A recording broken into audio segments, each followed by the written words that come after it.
Aquarius Sun, hi. Welcome to Burning Waters of the Moon Tarot. Today I am doing sun sign readings, and I've done, I think this is my 7th one, so I've done 6, and I am losing daylight here. So this might be my last one. We shall see. Let me cleanse my space, cleanse my hands. This Palo Santo is amazing. It smells so good. I'll cleanse the deck. And then I'll just put it right here. Oops, fell over. It's okay. All right. Then we'll get a little smoke going so that we can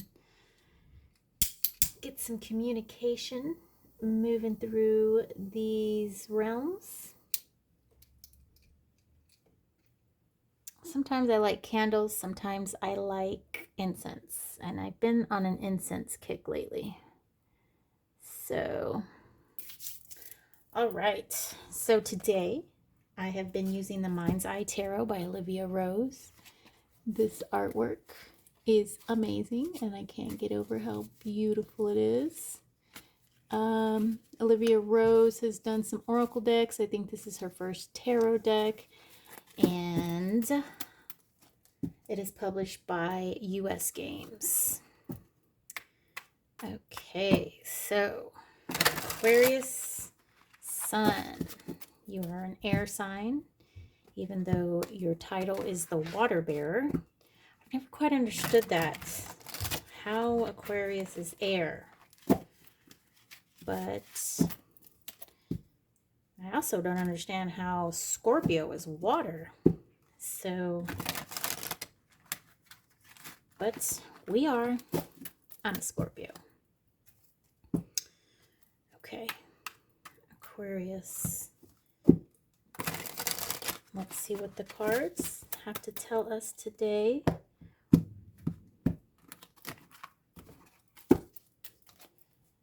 All right.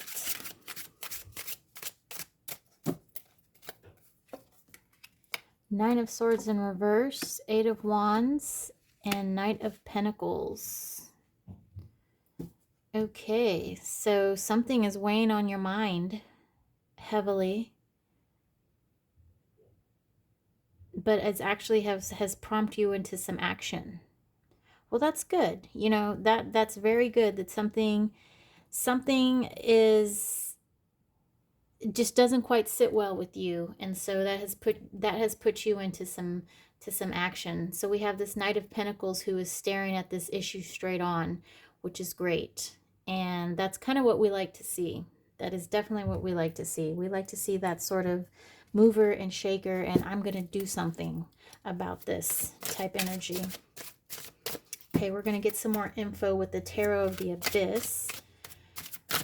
This deck is also fairly new, 2021, and I recently, well, a few months recently, added this to my collection. So I feel the artwork is similar. Of course, this is black and white, but the line work is very similar and lots of detail. And I find myself being able to read this deck fairly easily. The Olivia Rose is a little bit harder for me to get into, but it's a newer deck and I just started using it, so we shall see. We shall see.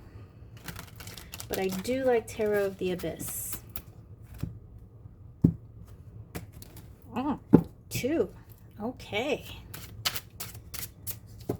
That's sort of a new one. Okay. More info on this Nine of Swords. What is keeping you busy?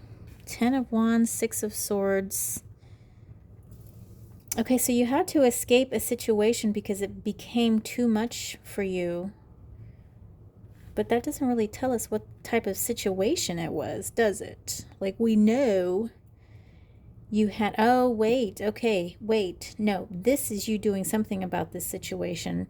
But you left a prior situation that dealt with this. Okay, I see. Okay, so And that's what's weighing on you. So you're revisiting something in the past because you haven't quite let it go. Um, you're still carrying this feeling of you're just carrying the burden for some reason, but yet you sort of want to right the wrong, even though I don't feel like it's your wrong. I feel like this is an unjust burden.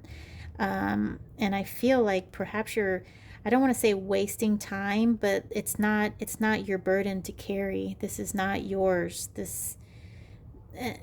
And I believe you're sort of like a fixer. Are you, Aquarius? Are you the fixer who likes to make things better and tries to, I wouldn't say appease, but more so tries to help that damsel in distress? And I believe that's kind of what you're doing. You're making it your problem when it really doesn't have to be. Okay, so with the Eight of Wands here, we've got the Seven of Pentacles, hard work, the world in reverse, and Two of Swords. So it's almost like your action was a no-brainer for you. It was. It was a no-brainer, and you're that natural person who likes to swoop in and save the day. However, I don't really see that this is a good ending for you. I don't think this is the path that you necessarily need to take. And perhaps it's let's see why. Why are you wanting to swoop in and save the day? Let's see, Aquarius, tell me. Death, Three of Swords in reverse, and Nine of Pentacles. Well, you just want to make it better. You want to change things. You want to heal that with what makes the situation sad. You don't want this sadness to be in there, and that's an admirable thing. But like I said, it's not always your, oh darn it, I tried to get that to fall in. So you know how the what are these things called? The incense, it likes to burn in like a cylindrical column. I was hoping that it would fall into my little marble holder that I have here with some black sand, but it actually fell out onto my, right there, onto my tapestry. Okay, let's get back to your reading. So it's an admirable quality to want to help others and to want to save the day. And we need people like that. However, when it drains us and it takes us to a point where we are overburdened and we are struggling, we are overthinking things, and we just can't, oh, excuse that, I have my window open. Somebody sped by. When we are overburdened with others' situations, it takes away from our light and it takes away from our energy. We need to be able to recharge. So you're a loving and giving person, and you want life to be enjoyed by everyone. But sometimes we just can't fix it, and sometimes it takes us taking a step back and letting the situation play out. What if it's that person's karma that they go through that? What if that's a lesson that person needs to learn to heal, to move forward as a person, to grow as a person? And if you always come in and swoop in and save, what does that other person learn? What if you're not there? What if you go overseas for some reason and then that person's in the situation? It sort of goes along with that that adage, I guess you could call it, teach a man to fish and you feed him for a lifetime. Give a man a fish and you feed him for a day. So this is probably a same situation in which you've got to allow that situation to play out. So I hope that helps, Aquarius. You be that amazing person that you are. Have a wonderful evening. I'll see you next time. Bye.